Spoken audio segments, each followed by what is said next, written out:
What? What is happening? You cannot come back from this. You don't come back from this. Hi, everybody. Welcome back to episode 3 of The Girlfriend That We're Recapping on And Just Like Yap. I'm Caroline. I am Andy. And oh boy, how are you feeling after this one? This was like, it felt like the show really took off. Things got so crazy. The gloves are off. Robin's cardigan is off. The jacket is off. The crisp white linen jacket is off. We have this sort of weird audio intro. It's clear we're in a hospital. What I assumed, I was like, oh, is this a flashback to Rose?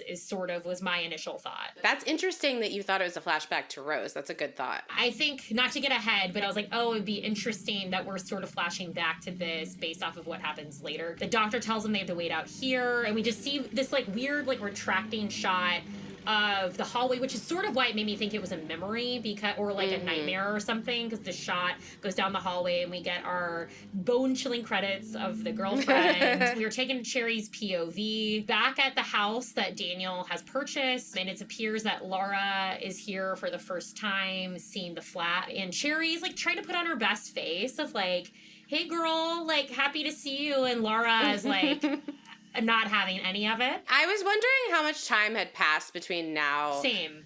and the vacation. I was curious about that because Laura seemed very surprised that Cherry was still around. I'm trying to think of how long like closing takes on a house from other people I know that have bought things. I feel like that normally takes like about like 4 weeks, 6 weeks. We'll never have enough money to own a house. Yeah, it's like a similar way I suspend my disbelief when I'm, watching television shows that have magic in them. I suspend my disbelief of like, yeah, people could buy property. Not me, but... What's that behind my back? Oh, it's a 3-bedroom, 2-bath in a walkable neighborhood. My own washer and dryer? Ooh, my God. Cut me in half like the lady in the box. Literally, wow. Daniel was luckily born into wealth as his mom. We'll get there in a second. But we see the tit for tat about like Laura's questioning, is this a good location? Is it too modern? Our girls are butting heads very quickly. And we find out that Daniel's able to afford this because of his father. Yeah, because apparently Daniel's a doctor, but I gotta say, for a guy who's a doctor, I don't know. He just doesn't seem to have the energy of somebody who's a doctor. He seems to have a lot of energy outside of his job to paddleboard and go running. Is he like a dermatologist? Like, no, that's just fact. He seems like a doctor who has a 9-to-5. Are you a chiropractor? And clearly he has not earned enough money as a doctor to pay for this. I think he said it was like 1.5 million. So like, I mean, pounds. So that's like about like 2 million. Daddy has been very nice and given him the money, which, listen, if you come from family wealth, like, yeah, take it. If you got a daddy more bucks in your corner, like, I'd love to talk to him. It's just so funny, her line delivery when she's like, I like it. Daniel's left the room. The facade has dropped and was like, why are you still here? What is happening? Mm-hmm. And Cherry's like, I'm not giving in. You've met your match, Laura. This is not one of his other girlfriends who's just gonna cave in and go away with like the, token getaway bag. I'm sure she gave them a nice Birkin or something in exchange for ending the relationship before. Laura is so convinced. She's like, your lies will catch up with you eventually, Cherry, which is a very ominous sort of threat. It is. And up until this point, the lies have been somewhat innocuous. Like, still not great, but I don't know. Laura seems to think that they're a lot more threatening than they were. Because even if you're taking into account the fact that, like, that was her ex-boyfriend and she lied and said it wasn't her ex-boyfriend, she doesn't necessarily owe you the full truth immediately of her dating history. But, like, Laura's she's done. And this is why I said if I were Cherry, I would run, because I would be like, you know what? I haven't even done anything that bad yet. And this woman is already like out for my throat. And we cut to Cherry. She's asked her mom to meet her at a coffee shop near her office. And her mom is like, God, we love Tracy. We love Tracy. I know, she's so much. cute. cute. She's like a little bird. I know. She just like wants like a sliver of her daughter's life and wants to be let into any part of it. She wants to meet her colleagues and she just won't let her. Cherry's whole thing is trying to come off as though she is wealthier than she is, and so her mom would absolutely like spoil the illusion, but she's so sweet and cute. I love Tracy.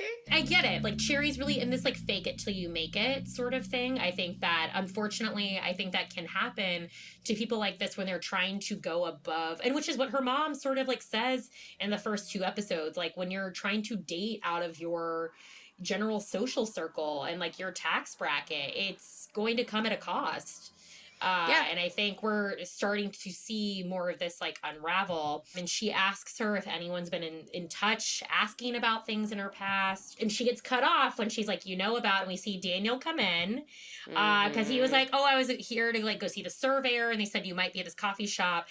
And he meets her mom, which you could tell she was like, this was never going to happen. She was doing everything she could to keep a separation of church and state. Like these were two never were to meet. I was dying to know what she was talking about when she got interrupted and was like, if there's anything I love in a thriller series, book, movie, it's like somebody's dark past. Oh yeah. That I was like, oh, please give it to me.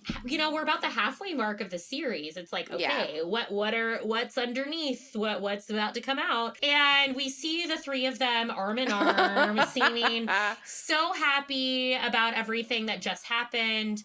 And you can tell Cherry is just like on edge about the whole interaction because she's like, oh my God, what is my mom going to embarrass me? Is she going to reveal too much? Like what happens in this interaction? That's why like she's so nervous. And she was like, what if you would be put off by my mother? And he was like, well, were you put off by me and my mother? And she's like, if only I could say actually how I feel. I mean, he has a point, Cherry. Like the worst crime she committed was she like made like a funny, saucy little joke. Like Laura has already been such a bitch to you. I know. And you're still into him. Yeah, I just loved it. And like Tracy was like, oh, the way he looks at you. Like she was just, she's just like a sweet little owl. I love her so much. I just could picture Tracy like off screen, like talking to the people like at the butcher shop being like, oh, you won't believe the man that Cherry's dating. Yes. He's got 2 cars. Like. Yeah, exactly. I hope to God, like if we find out about Cherry's past and like Tracy has done something bad, I'm gonna be really sad because she's my little squishmallow owl. I love her. Like I wouldn't want to like go to a butcher too often, but I like would feel like I would have to frequent that butcher shop all the time. And she just would have the best things to say. I mean, we feel so much better about myself. Like I love her. Yeah. And we cut to, she's in some sexy little negligee, Mr. Sanderson, and the worst, again, another horrible jump scare. Laura's already in the bedroom. And while Daniel is half naked, like, when did she get in there? Like... I mean, we saw this in the trailer, and when we talked about the trailer, we mentioned this is very, like, Bunny and Trey McDougal vibes. This is even worse to me because we find out he's not sick. Like, no. He's just in bed with his shirt off, like probably about to go to sleep, and his adult mother is like sitting on the edge of the bed with him. Like, again, it's too intimate for son and mother. It's just a little too intimate. It's too far. It's just, yeah. And also the fact that, like, how long was Cherry's skincare routine, her nighttime routine, for Laura to come into the house while that was happening? And he's like in bed half naked. And also makes it seem like this isn't the first time this has happened. Like, this is not like, she's like, Daniel, it's time for your bedtime story. We're going to read a little Keats before bed, you know. Keats. Yeah. Or it's probably, I don't know, what's a poet that looks a little like riskier than Keats? But I'm thinking of the Music Man, Balzac. Or the poem that Hugh Grant does in Bridget Jones when they're on the pond. He's like, when little miss was a girl, she lay on her back and opened her crack and pissed all over the ceiling. Oh my God. If only... I know. Don't get me started on Bridget Jones's Diary. Oh man! And if you haven't watched, did you watch Bridget Jones's Mad About the Boy on Peacock? I have not yet. Is it good? So good. It's actually It's like, well, because it's a lot more about grief than you think, and it's actually like so lovely. Even though you miss Colin Firth, and it's still unclear like why we killed him off, but it's a great display for our girl Renee Zellweger, and I'm always rooting for her. We find out it's Daniel's birthday, and everybody here, Mom and I go to a musical together, and Cherry very quickly has to come up with her own counterpoint and is like, oh no, I made a surprise weekend trip plan for your birthday to Winter's Leap. It's climbing. And I did Google. It is like a known rock climbing place, I guess. Okay. I don't know what part of UK it's in. He's so excited by this.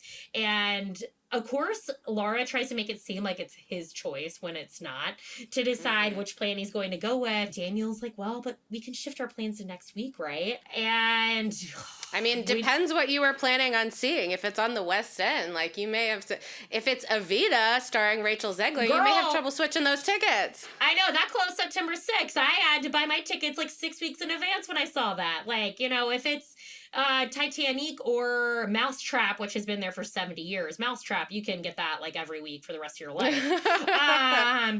But we see Cherry very quickly have to spring into action. Our girl is literally in the red already before the trip. And we see that she's negative 203 pounds, which I have the question, did she not get commission from this flat? This is my thing. Like, Cherry, clearly incredibly bad with money because she is a luxury real estate agent, and, like, it doesn't seem like she's selling much right now, I guess, but, like, in general, that's a pretty, like, well-paying job, but all we ever see is that she is in debt. Like, she needed to pocket the 800 pounds that Daniel gave her to buy clothing, so, like, she's clearly has either already been in debt and, like, whatever she's making is just helping pay down her debt, or she is, like, spending beyond her means. I get that, like, we need to be able to quickly read what's on the phone in order to decipher, like, what is happening. But, like, nobody's phone looks like this. Like, nobody pulls up their bank and it, like, says that big in that font, like, one piece of information. I don't know. It just, it took me out of it a little bit. I was like, this is not realistic. For sure. And also, my thought is like, girl, okay, if we've learned anything from Sex and the City, the movie with St. Louise,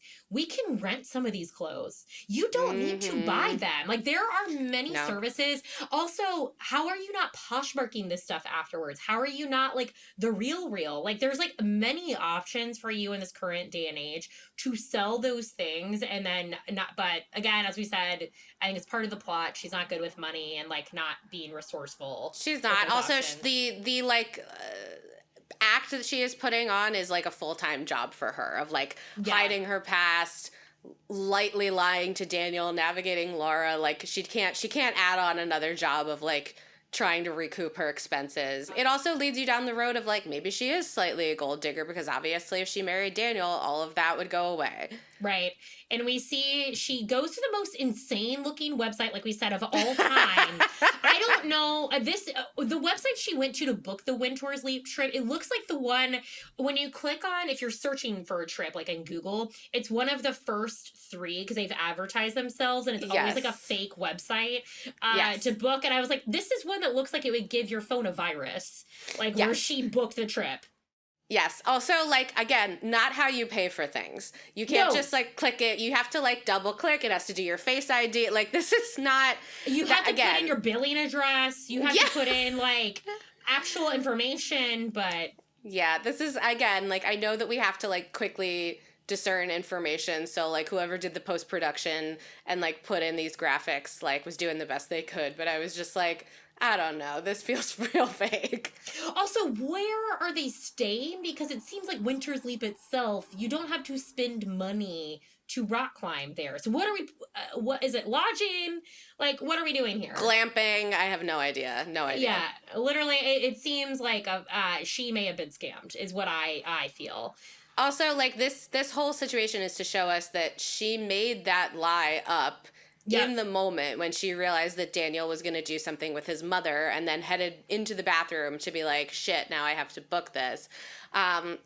just let the man go to a musical with his mom and you can, like, blow his brains out in the bedroom after. Like, it's not that big of a deal. Like, yeah. Or you can, like, let him go to the musical and, like, actually, like, plan this out a little bit and you're not spending 600 pounds and be like, wait, so actually you're done with the musical. Now we're going to go to Winter's Leap. Like something like, and I'd be like, oh my God. I'm going to have like the best weekend of my life. But yeah, I get it. Yeah. She's got a one-upper.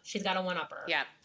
And she receives a call from Nicholas in response to the great British Bake Off incident at his wedding. And she's really got to twist the knife and hope you had a bloody good wedding. And he's obviously not thrilled by anything that has happened. And we see that Tracy's listening to this entire conversation. My poor girl is just like trying to watch Graham Norton in her home. Like she can't have any peace like in this house. Like this. Yeah, let her relax. She just spent a whole day cutting up meat. I know. I know this woman has not known peace since Cherry was born. Like, I know this girl has, like, raised hell since, like, she exited her birth canal. Like, it's just... absolutely.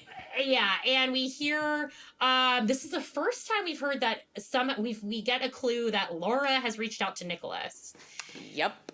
So that was fascinating in of itself. For like, okay, well, what was the extent of the interaction? We don't really know. And he says, like, you know, if you come back, I'm going to fucking hurt you. So ominous end of this phone call. And this sort of leads back to when Cherry was asking her mom if anyone has called. So it's clear Laura is putting the feelers out there, calling people in Cherry's life. Yes. And immediately ends the call and goes to her mom and is like, hey, I need you to tell them, like, I was with you all the day of that wedding. And God bless Tracy. Again, this woman deserves the universe. She's like, she immediately, without questioning, is like, we watched Storage Wars, but leaves her with this sort of, you know, warning. She's like, I just really hope you haven't returned to the old Cherry. What does that mean?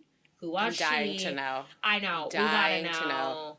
Gotta know, but we're not gonna know for now. We're left with another staring look. Yep, we love to go in the bathroom and disassociate. We love it. I know. It's like, babe, familiar, been there, we'll be there later. I mean, we see her go to Daniel, and she's, like, clearly, shaken up by that phone call with Nicholas, and is like, am I a bad person? And, of course, he's like, oh, very, very bad. We're like, okay, Daniel, we get it. This is the best sex you've ever had in your life. I know it. Put it back in your pants. She's like trying to have a real conversation. Like actually she's like coming to you and being vulnerable. Tries to tell him it's Nicholas, and we find out from her perspective, he was very violent in that he's spreading rumors about her, and he was like, you know, like it's gonna be fine. Like, I'm not going anywhere. This is not going to scare me away. Because at the end of last episode, we were left hanging that Cherry had said Nicholas was a coworker's ex-boyfriend, and then, of course, Laura realized it was her ex-boyfriend. So clearly, Cherry has done some damage control in the interim to be like, Nicholas is my ex-boyfriend, so that, like, that's not a surprise to him. And again, it's telling enough truth that you don't have to tell the whole truth. So, like, that's why the show's so good, because you're like, what's her deal? Is she being forthright, or is she being a little sneaky? Yeah, she's microdosing the truth, and it's like Daniel's like, I need a little bit more please, mommy. We cut to this interaction with Laura where she's asked, like, why are you talking to Nicholas? And Laura has her foot on the gas. She still, like, nothing will convince her otherwise that Cherry is not a liar. And Cherry's just like, why are you doing this? And she's like, well, babe, I don't like you. Like, we're, you know, there's no heirs to this anymore. I do not like you. And Daniel has overheard this entire interaction. He is none the pleased. Did you catch, though, that, like, so they're already having this conversation, and then Cherry clocks that Daniel's nearby and immediately, like, makes herself louder and more upset, which, like, I don't blame her in this moment, because at this point, can you please just hear the way this bitch talks to me when you're not looking, because it's pretty bad. But she definitely, like, there is a beat where she's like, oh, okay, let's add some, like, fuel to this fire so that he can see, like, what she's really like. Yeah, it's like, okay, you can call my ex. I'm going to, now here's my counter. Like, I know you're not playing with an amateur, Laura. Like, this girl's been around the block. She's been in the ring once or twice. She's ready. She's ready to fight. You've met your match, girl. She knows. And Daniel is just upset, and they drive, and he's so upset. And then we see this like little montage where like Cherry is messing with him, and he smiles. He's like, okay, I'm fine. I'm with my girl.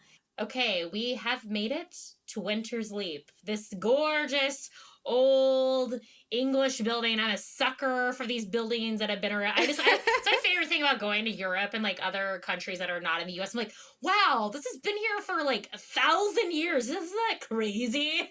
Yeah, other countries have all the good old stuff. And we're like, wow, this was built in 1975.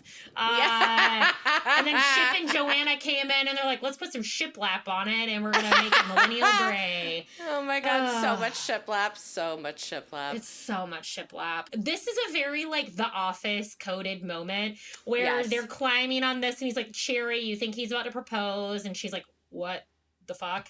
And then he, of course, is like, oh, no, what did you think I was going to say? Ha ha, hee hee. This is why I'm like, this man's maybe not worth all the fighting with Laura. You know what I mean? Like, if this is his idea of, like, a fun, cool joke. No, he's not worth the emotional labor for any of this. Like, my God. Not just because it's, like, kind of cruel, like, because it's lame. Yeah. Again, we alleged doctor. Why aren't we looking into his past? Like, why are we so obsessed with Cherry when it's like, I would like to know more about Daniel's past? Like, I'd like to hear from one of the nurses where he works, because I think one of the nurses where he works would tell me the tea of like, oh, he's not that good at his job. No, I would love to see the background, especially, I'm obsessed with the nurses on the Pit. They do such a good job of them, because a lot of them are speaking like Tonga, I think, and they like have them like in passing, like you hear them like talking smack about like all the other doctors, and it's like good when they do that, and it's very fun. And somehow this leads to an actual proposal. This was the first like surprise moment that I was like, wait, what? How did we get here? And he proposes to her with a keychain ring on his car key. I don't know. Like, call me a cynic, but like, I don't think it's romantic to propose to somebody you haven't been dating long enough to like really know who they are.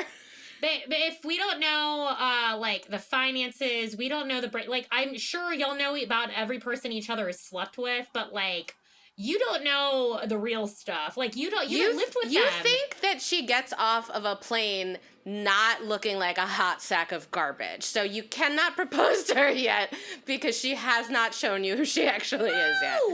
Like, she probably hasn't gone to bed without, like, bed makeup on yet. Yes. Correct. Exactly. No. Yeah.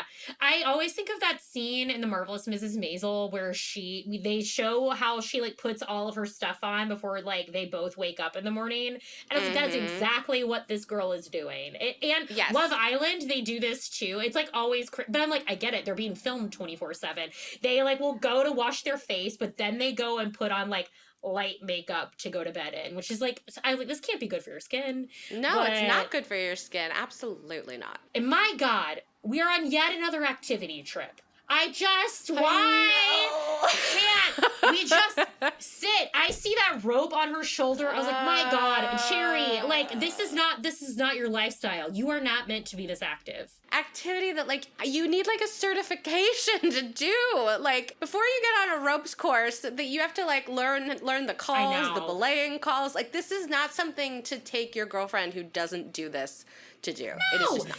No, and we know that she didn't have the money to afford, like, the instructor. Like, she was like, this is the bare bones DIY Winter's Leap experience.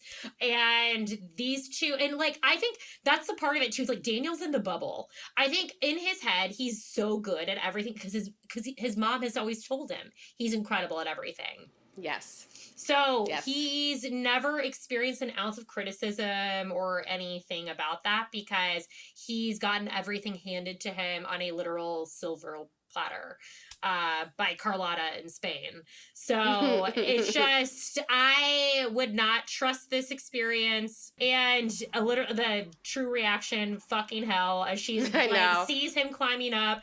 She's climbing, fuck. Like, it's just nothing about this seems fun. This is a working trip.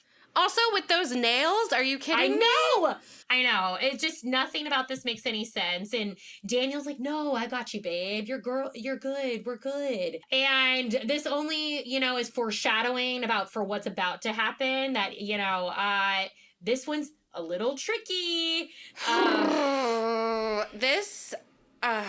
I had so much anxiety going I was into sitting this on the next couch. climb. I know. I was so anxious, and I was sitting on the couch being like, "Why is there only one helmet? Why is there only one helmet? We couldn't buy another helmet. Why is there only one helmet?" And that really bothered me. And also, this very much harkened back to, do you remember when they were riding bikes and the way it was shot made you kind of nervous? And he was like, "Jerry, look at this," because he was like a little boy popping wheelies and stuff. And we were both like, oh, I was so nervous. It felt like something bad was going to happen. And then I was like, no, it was foreshadowing to this. I just know it. I know. And we get this, shot of the carabiner and just, that does not look secure whatsoever. I know very little about rock climbing to, this degree, but I was like, this, I can tell you this is not enough. I don't know much about rock climbing, but, I know enough lesbians who hold their keys on carabiner. You have to... Isn't there a little, thing you're supposed to twist to, lock it in place? That's not... I don't know. I would assume. I don't... Just go to a climbing gym where they have mats on the ground and you can, go get lunch easily right after. This made me so nervous and so upset. I know. This man, I think he just, wants to cosplay that he's, so much more of a badass than he actually is. He's just, there's no dirt under that man's nails. It's so insane. And then the famous last words, don't be cocky, and we go to black, and there's a thud. So we then, of course, are left hanging, cutting to Laura's POV. We now are back in time with Laura. We find out she's been in Paris and she's with Howard's getting ready to go to the ballet. And he's like, oh, did you get any action? Alluding to their open marriage. Just professional action. Yeah. Led me to believe that their open marriage arrangement is Howard has a monogamous other partner and Laura can do whatever she wants. All of this makes me think this is all an arrangement because of Laura. It's all, Laura is the one who's orchestrated this to her benefit. And she gets Howard out of her hair so that she can be with Lilith or whomever it is. Whoever, yeah. Yeah, her son. And that's the arrangement that she has made, and it's always worked in her favor. And he's like, but I could stay home tonight. She's like, no, Marianne's expecting you. And also, I want to go swimming in peace. Get out. Yeah, I want to go swim in peace. I'm going to go show up unannounced to my son. I've missed my little baby. We see that she's texted Lilith. You've been on my mind a lot recently. Well, you know where to find me. And then there's no way to ease into this. Laura's about to go swim. And Sherry is ass out to the gods, both of them fully naked in the family pond. Oh, yeah.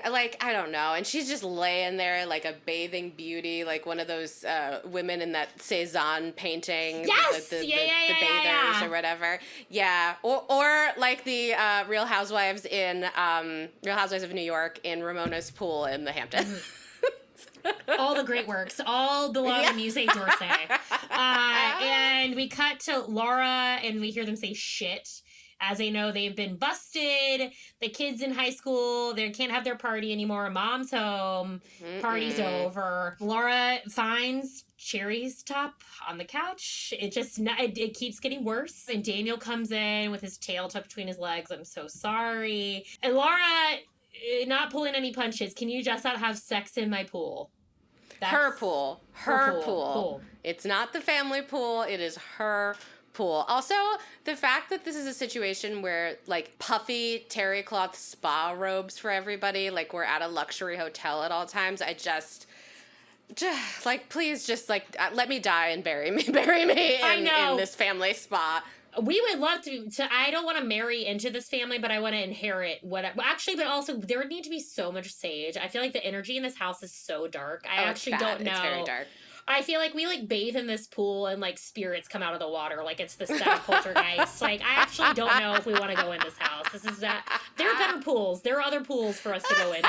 Fine, I'll dream bigger. Yeah, I think we can find less cursed pools. And we find out Daniel is so happy to tell Mommy he's made an offer on a house. Laura's like, but you're not going to need me anymore.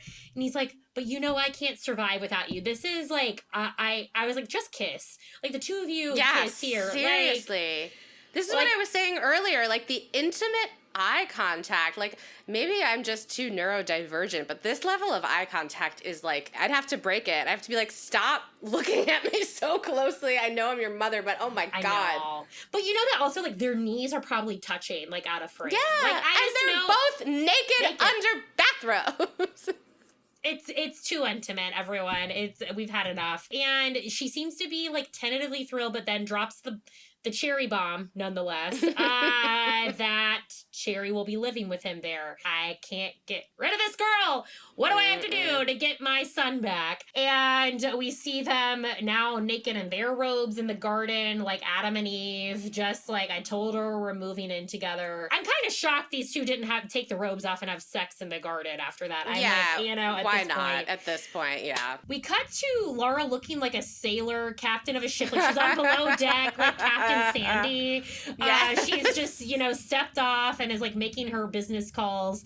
And we hear that it's Nicholas, and she hears Millie in the background, and abruptly they hang up. So we see this is maybe the first contact that she's made with Nicholas to try and get more information about Cherry, and is not successful. So she's got to go back to sea. And we now are at the POV of Laura coming in to them going to bed, and we're finding out the plans that they are going to Winter's Leap.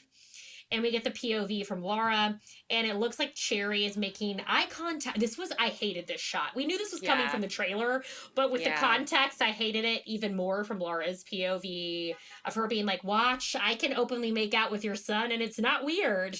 Yeah, and like conveniently in this POV, Laura is not sitting on the bed, and Cherry is the one who is being overly intimate while the three of them are in the room. Up until this point, we haven't had this much of a disparity, I would say, between like right visually what's going on. We've definitely had moments of like, oh, you heard that very differently than she said it, or she said it very differently than whatever. This is like another step of like visually what is going on in this room is completely different than the way Cherry viewed it, and we have no idea which one of these is correct. And boy, do we not know what is to come. After like we're mocking that like, she thinks musicals are lame, Laura exits, and we hear her sing so poignantly, Hey Big Spender from Kiss Me Kate.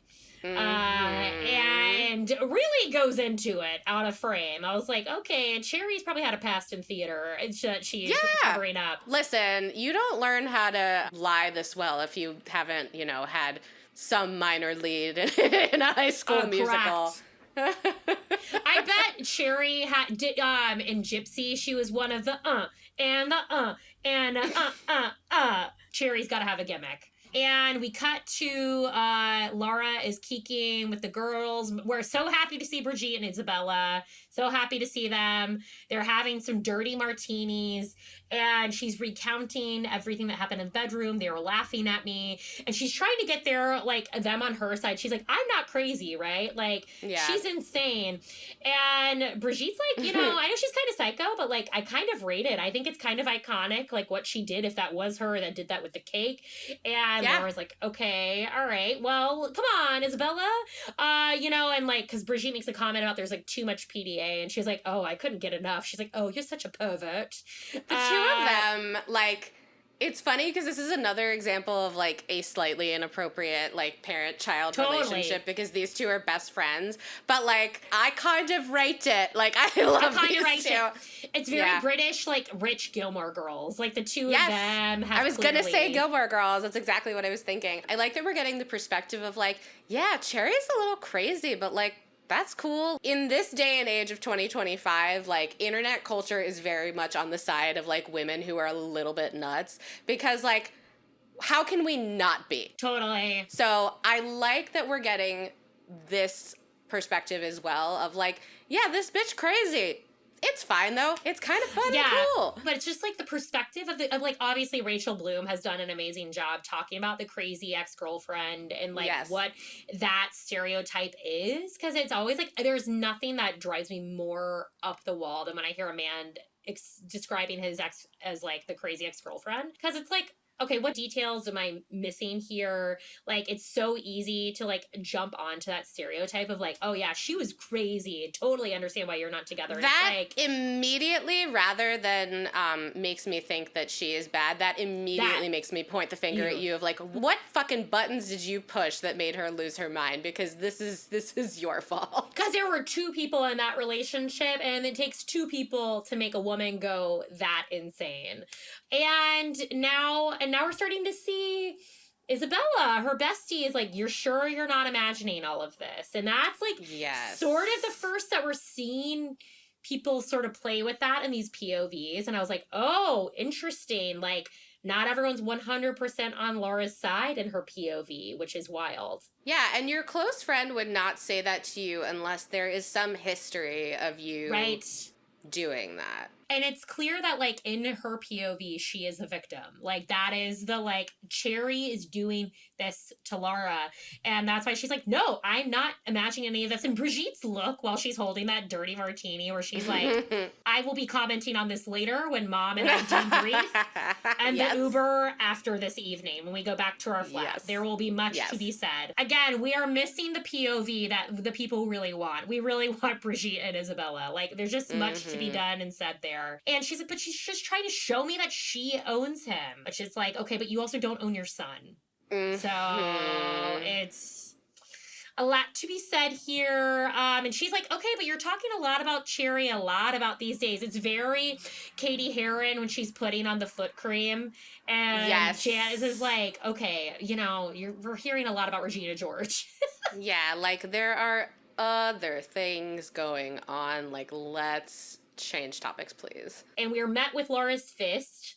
As she's meeting two figures we sort of see in the distance and find out, okay, we're meeting and having a sit down with Nicholas and Millie. This is not going to go well for our girl Cherry, I'm sure.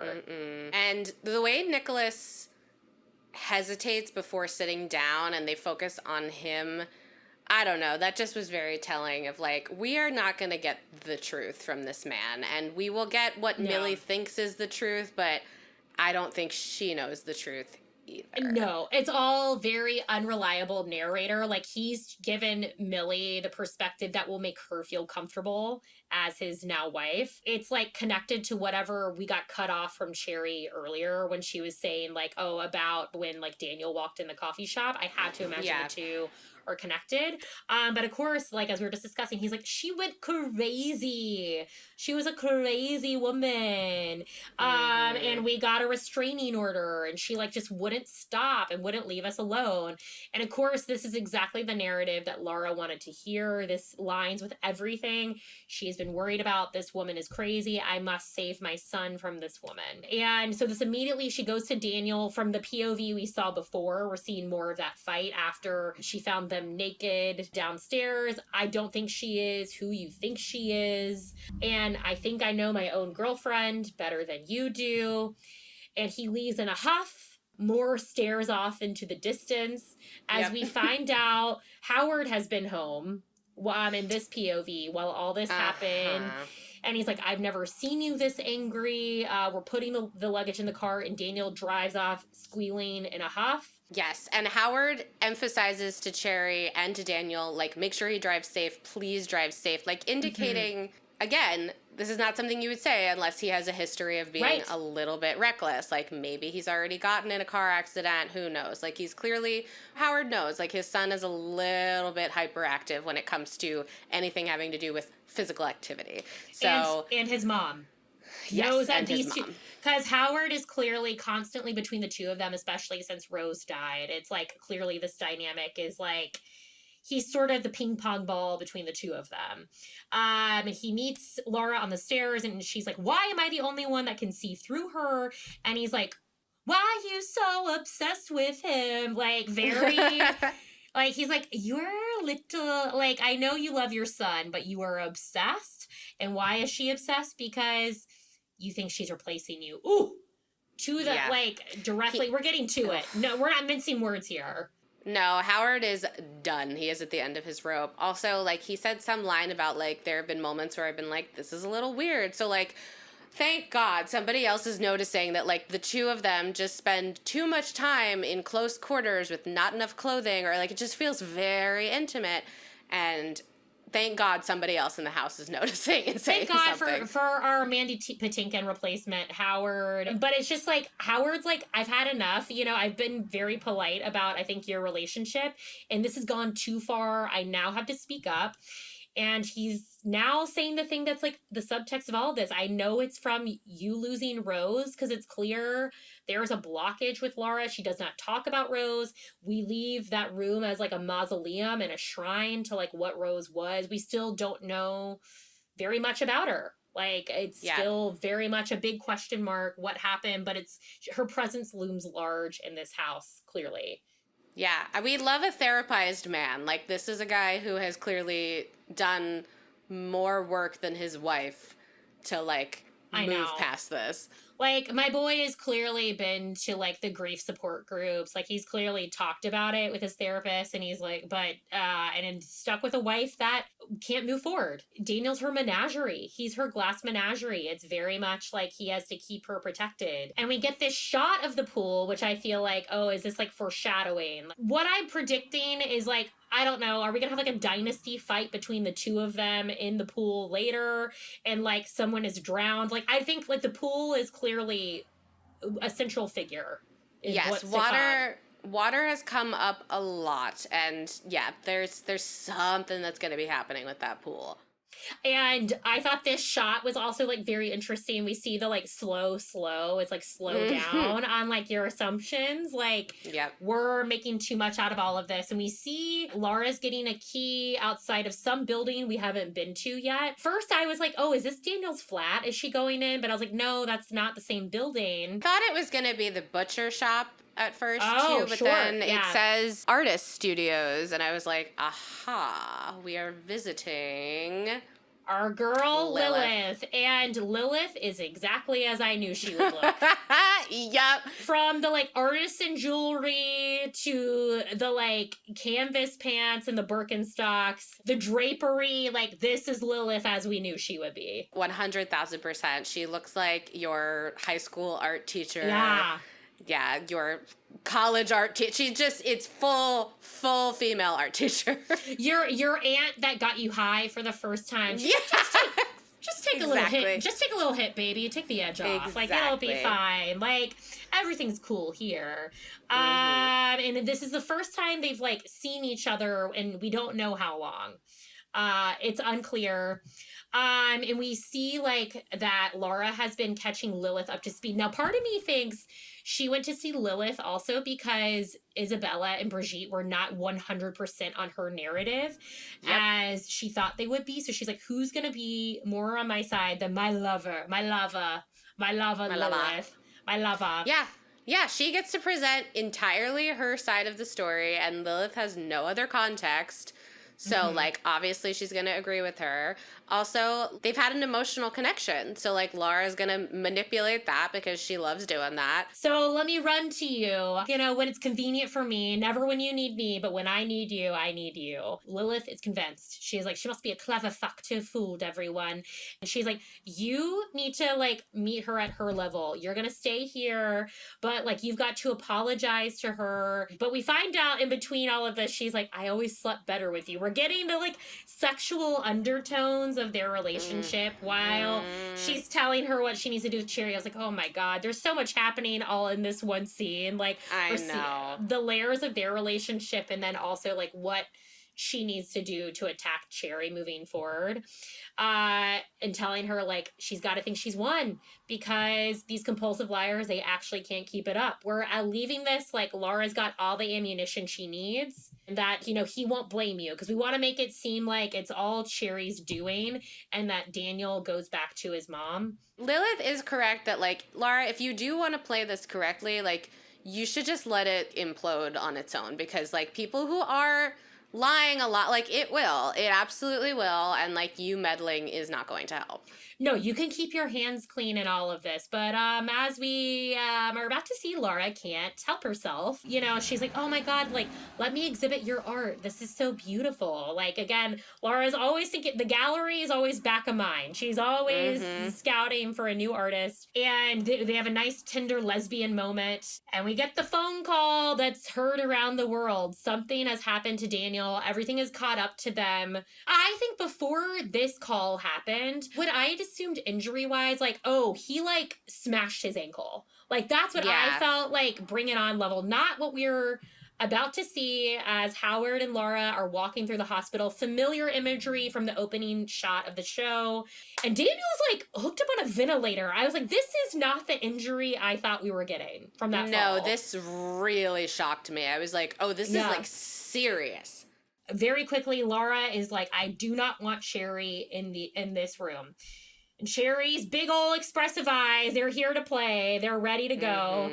And we see this, like, shot of her in the sad waiting room, just, like, overthinking, like, oh my God, what have I done? Like, how did I get here? How did he get here? We find out there's, like, they've got to move, like, a piece of his skull or something to stop the brain bleed. And, like, Laura is zoning out, obviously probably thinking about Rose, and is like, I can't lose another child. Like, this can't happen. And she's like, I hate this girl. I fucking hate her. Like, she has only brought ruins to our life.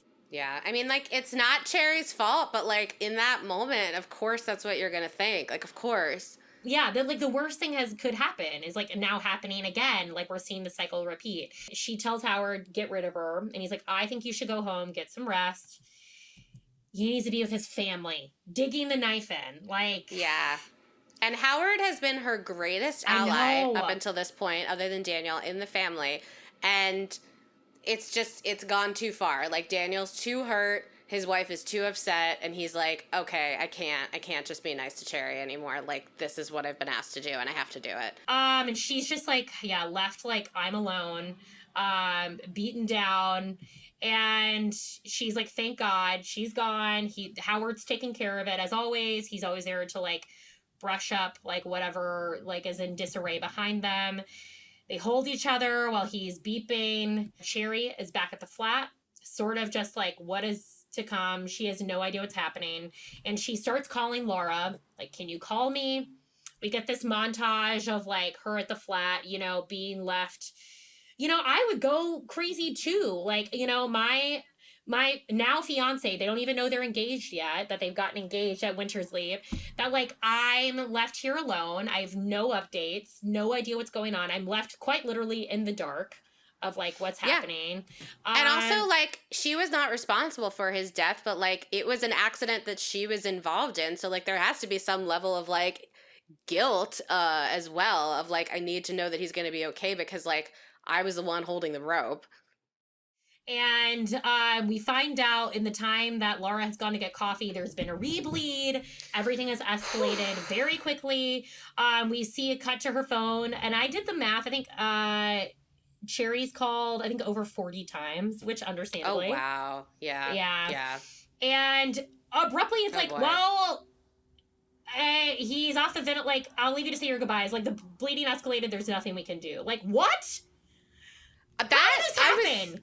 I was shocked. I was, like, absolutely shocked. I was like, this show is playing with my emotions. Like, he's going to be fine. He's stable. He's not. Like, I was just, oh, my God. Like, this all escalated very quickly. Like, I really didn't think this was, like, the level that we were going to be at. And Cherry is calling as soon as they've gotten the news. And... understandably, this shot, I felt this gutturally. This fuck scream. I was like, God, I would love to scream fuck like this right now. This feels so good. I bet it felt amazing. I bet it did. Like, this is the kind of scream that you do when, like, I've thought recently about, like, going to one of those places where they let you smash stuff. Yeah. Yeah. And speaking of another waiting room, Laura is just, like, haunted by the news she's gotten. I could not have predicted what happens next. As the doctor is like, what happens now is up to him. He's off the ventilator. And it was just like, okay, is he about to, like, there's 3 episodes left. This man is about to die? Like, I know. I know. I was like, we can't be killing this character off. No! But it was just, like, so alarming to see Daniel like this, where it's like, okay, I guess maybe he's dead? Like, and we have 3 episodes left of the show? Like, I don't... yeah. Like, what is about to happen? Like, I was shocked, because I was like, okay, I have no idea where the show goes from here. To everyone's shock, Laura finally picks up one of Cherry's 600 phone calls. Yes. And he died this morning? Yeah, so... oh my I was God. Like, what? What is happening? I was like, oh, this is okay, at this point, we sort of been back and forth about, like, whose side we're on, and it was like, yes. Okay, I can see both POV, but now that Laura has done this, I don't know you how cannot you go come back from this. You don't come back from this. You don't. And the thing is, like, why does she call her, or pick up, rather? Yeah. There seems like there's going to be a moment, like a split moment where maybe she's going to be honest with her about what's going on. Maybe she's going to, like, tell her. And then the way I read this, because Cherry says, like, she doesn't even have any information, but Cherry's like, you know what, she says, I'm going to come up there. So maybe they aren't in London. I don't know.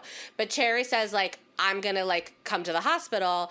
And I think that's the moment where Laura decides to do this, because in my perspective, I was like, if one of the members of my nuclear family is dying and someone who I really do not like is going to come possibly ruin my last moments with my son, then, like, I don't want to see her. And there would be no way for her to be like, don't come unless he is dead. Like, and I'm not saying I understand this. This is a terrible choice, but I think what happened was she was like, oh, I'm not letting this bitch be here for, like, potentially my last moments with my son. And I think that's what snapped the tether. Totally. And I think also, it just was shocking. I was like, why would you even, we've seen to this point, Cherry's called like 40 times and hasn't shown up. Why can't you keep ignoring her call at this point? Yeah. You've ignored it 45 times before this. I think she had a moment of tenderness where, like, maybe I will at least, like, this is so awful, maybe I'll at least let her know. And I think it was the moment that Cherry was like, I'm going to come, that Laura was like, I cannot stand the idea of having you here while I'm trying to say goodbye to my son. And in her mind, she probably was like, we are going to lose him, but I want whatever time I have left with him alone or with Howard. Still a fucking crazy thing to do. A crazy choice. It's crazy work, nonetheless. I was like, oh my God. Like, my jaw was just, like, on the floor, much like this shot of Cherry after she finds it. Like, poor girl. She can't get a break. And Laura is off the phone, and then I couldn't get, like, a good shot of this after this. She's like, I'm right here, buddy, because you start to hear gurgly noises from Daniel, like he's waking up, and then that's the end of the episode. This show is really good, and I'm sure that the book that it's based on is also really good, because it just fucks with you so much. I know. The way that it gets around being sort of, like, predictable, or, like, like, of course he starts breathing again, like, oh, he's one of the main characters. Like, the way that it gets around that is by, like, making you go back and forth so many times that by the time that, like, either one of the two options happens, it does feel earned. This was a shocking episode. And, like, to, like, leave off on the cliffhanger of, like, she told Cherry he's dead and he might not be, like, oh my God. I know. And so I just was so eager and ready to press play on episode 4. And I'm sure if you're also watching, I can't imagine you not having that reaction, because it was just, like, so insane. I needed to know what happened immediately. So we're ready to talk about episode 4 here shortly. But thank you so much for joining us for episode 3. Any final thoughts you have on this episode, Andy? No, just it like shook me the fuck up. This really, like, I could not tell you where we were going from here. So we want to thank you so much for joining us for episode 3. We want to hear all your thoughts on the twists and turns in the comments. How are you feeling? Are you team Cherry, team Laura? Are you team neither? Team throw Daniel in a ditch and maybe these girls get together? Because honestly, I would love to see that duo. But again, we're here. We're loving all the comments. We're loving to hear what you have to say. And we will see you very soon for episode 4. Thanks so much, everybody.